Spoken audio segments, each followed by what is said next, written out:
So by now, everyone knows that the Dodge Demon's pricing has been announced. According to Allpar and a couple of other sources I read, such as CNET, the Dodge Demon is going to start at an MSRP of $86,093. So figure it like this. The basic Challenger SRT is about $45,000 to $50,000 depending upon options.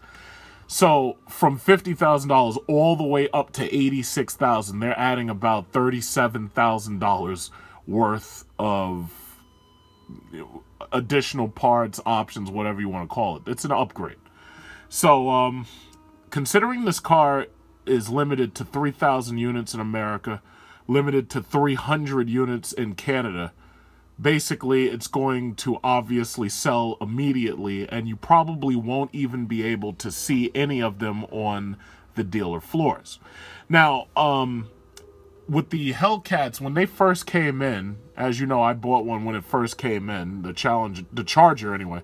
When the Challengers first came in, it was the manual that they were able to get ridiculous markups on. And I'm talking about ridiculous, $20,000, $25,000, in some cases even more than that, because it was just so hard to get one of those in. And what happened was, when the dealers would order them, as soon as the things would come off the truck, what would happen is you'd get these guys who at the dealer would buy them, and they would keep them right on the dealer floor, and then they would sell them to somebody who was interested. But what they would do is they would do a ridiculous markup. So it wasn't the dealer who was marking them up.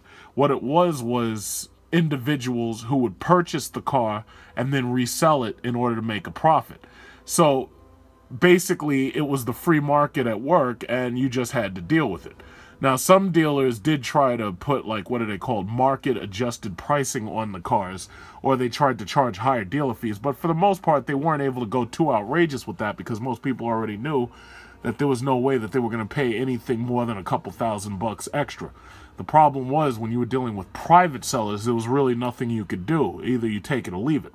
But also, as you know, at this point, because of the fact that Hellcats are pretty much everywhere at this point, they can't pretty much get anything over on these cars at all. So basically, the build-in price for one of these cars will tell you that there's a lease deal, because they're trying to move these things as best they can.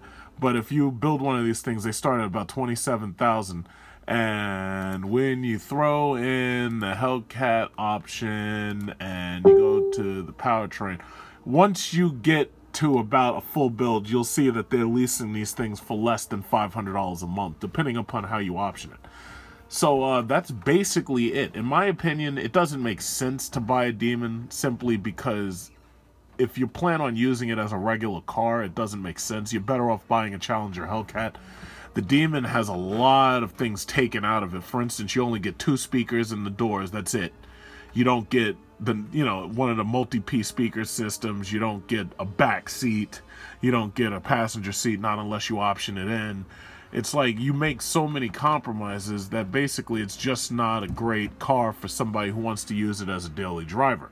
The Hellcat is a better daily driver. The Demon is something you buy when you plan on not driving it, or if you're going to keep it in like a glass case somewhere because you're a collector. Now, I've already said, these people who are talking all this smack and bullshit about, the fact that you had to buy a 5-point harness and you had to get a roll cage for these things.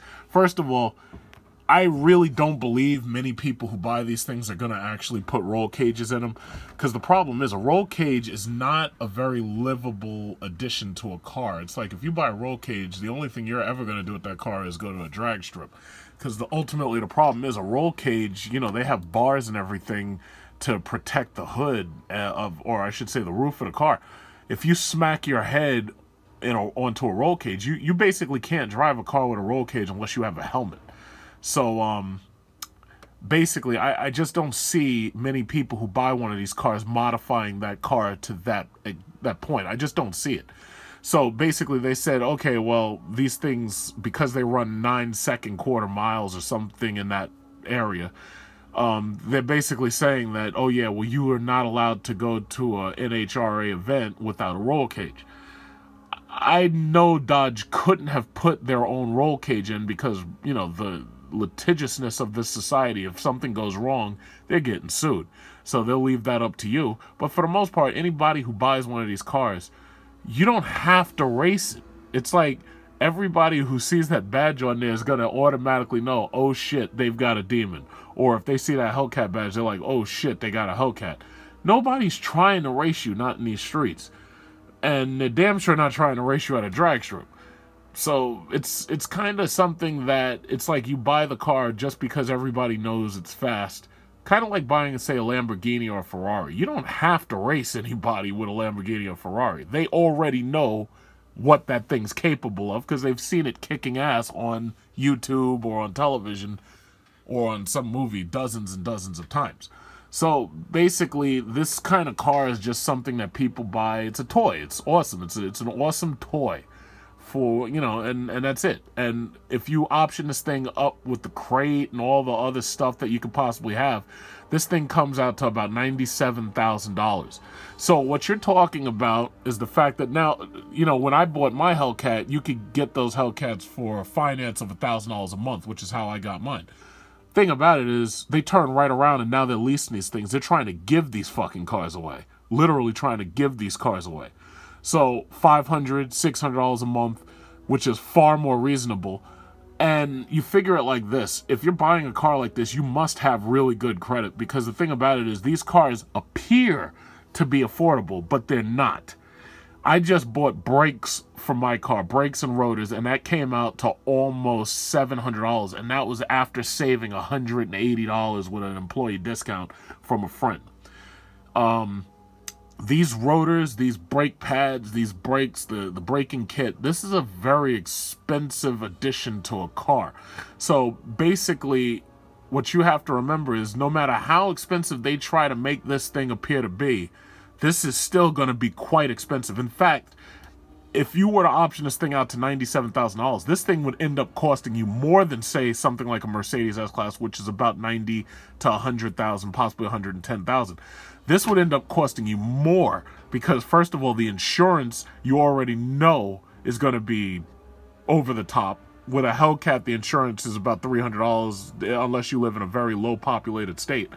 But my insurance was $315 a month.